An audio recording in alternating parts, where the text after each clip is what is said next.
So we're going to go ahead and add the water, and you want your water to be somewhere between 110 to 115 degrees, and to me that's tap water that's warm. I run it across my wrist to make sure it'd be something I would feed the baby if it were milk. And I've also rinsed my bowl out with some warm water so that the warm water doesn't go into a completely cold bowl.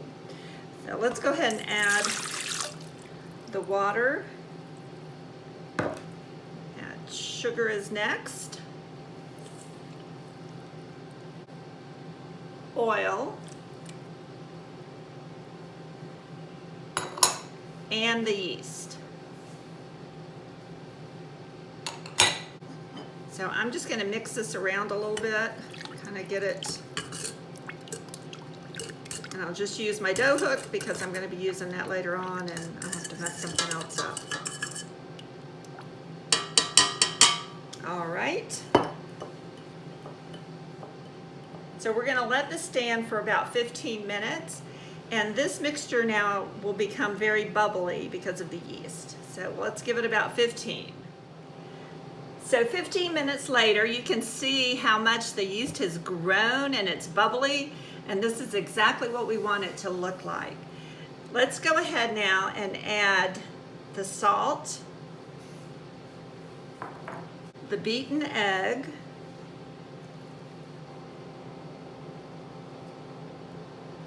okay, I'm going to stir it around again.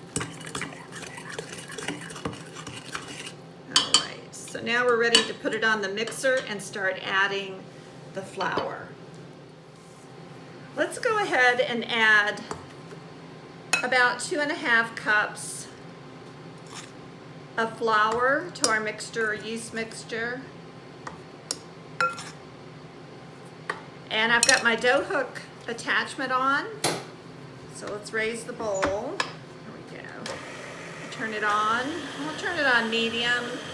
And what we're going to do is mix this, and we'll get all the flour incorporated. Depending on the humidity, we may need 2.5 cups, we may need 3 cups, we may need 3.5 cups of flour.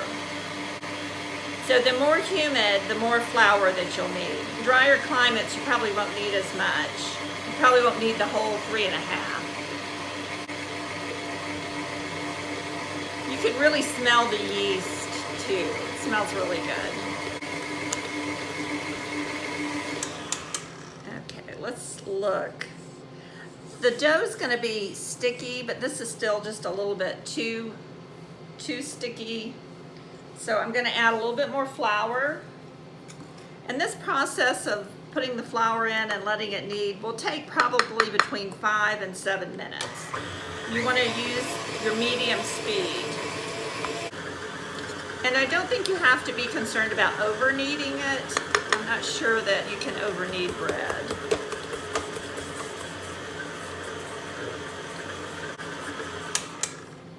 All right, let's check it again. Yes, this feels good. It's a little bit sticky, but it's not too sticky. And you can see it's starting to come up the hook. So I'm going to go ahead and let it knead for a few more minutes. All right, so it's been kneading for about 7 minutes. I'm going to go ahead and remove the dough hook. Hopefully y'all can see what it looks like. So it's still a little sticky, but it's definitely doughy. That's just what we want. So now I'm going to put a towel over it, and I'm going to let it sit for about 10 minutes. It'll rise a little bit, and then we'll form our roll. This is what it looks like after it's been sitting for 10 minutes. So you can see it's risen, and now we're going to go ahead and make the rolls with it.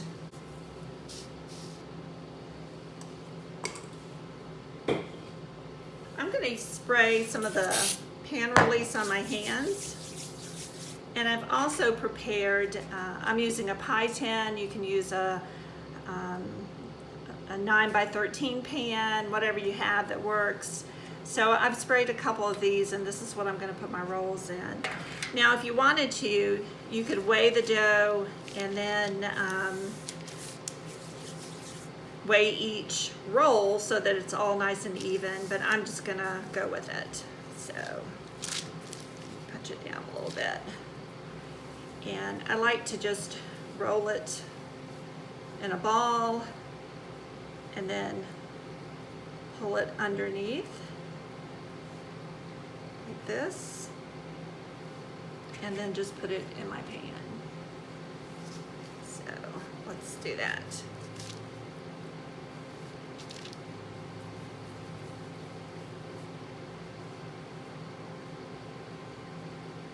This way we'll have nice tops. Now I'm not going to put them right next to each other, so I've got a little bit of space so that they can rise. You may need to use the pan release on your fingers more than once. Because like I said, it's a little bit sticky, but that's what you want. You want it to be a little sticky. So you can really make these rolls as big or as small as you like.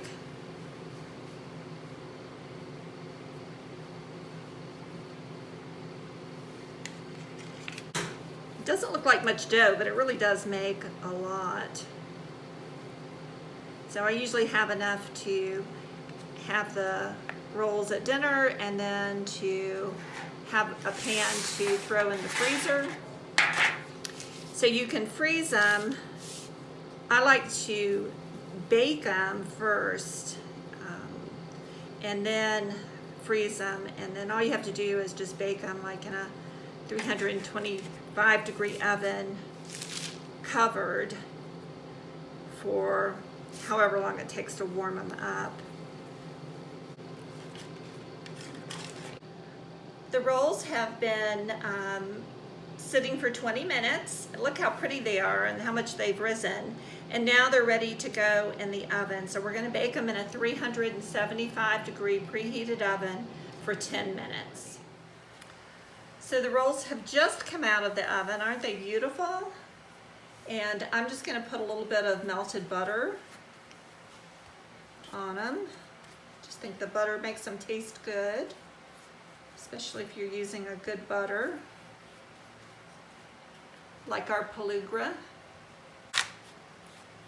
Pelugra actually is all I bake with. This is not a commercial because they're not paying me anything, but I just love their butter. It's creamy and delicious, and it's a European butter, so there's not a lot of excess water in it. So, yum. So let's see if I can take one of these out.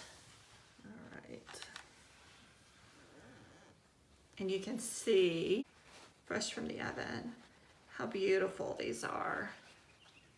Gorgeous. They're beautiful and delicious and very, very easy, and I hope you'll give them a try.